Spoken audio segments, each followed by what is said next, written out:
Le rapport d'Amnesty Afrique et du Centre présenté à Dakar la semaine dernière nous apprend que plus de 4300 personnes sont en situation d'esclavagisme là, à côté du Sénégal, en Mauritanie.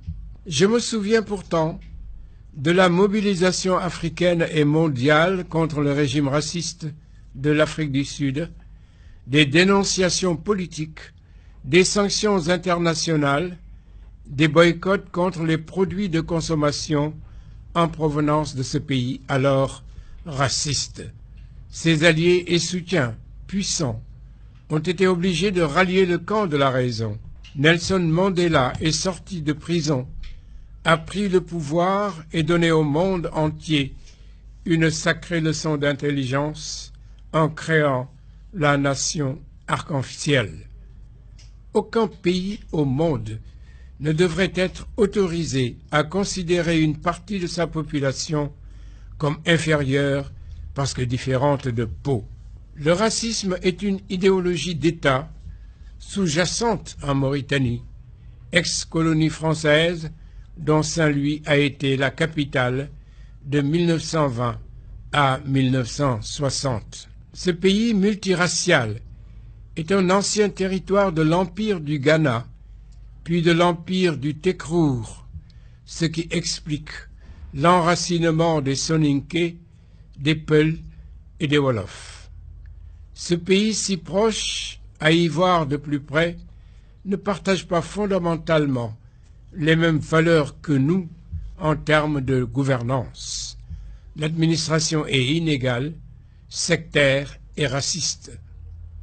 Il y a 2 semaines, j'ai vu à la télévision de ce pays une députée noire, avocate, Maître Mbaye, qui lançait au président de l'Assemblée nationale « Vous n'êtes pas nos frères ».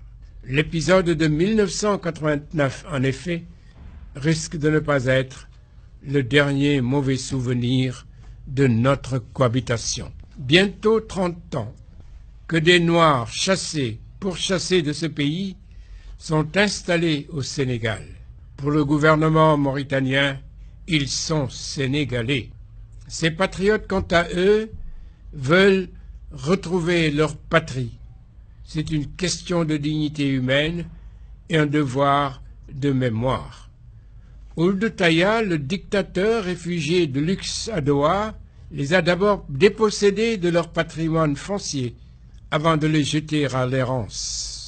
Cette question hautement géopolitique fait-elle partie des dossiers diplomatiques importants en discussion entre Nouakchott et Dakar? Bientôt, bien sûr, on n'enfouit pas l'histoire dans le sable, même dans l'immensité du Sahara. Les festins attendus du pétrole et du gaz, célébrés déjà comme un succès diplomatique historique, risquent de provoquer un réveil brutal et légitime. Et ce sera la revanche juste de l'histoire.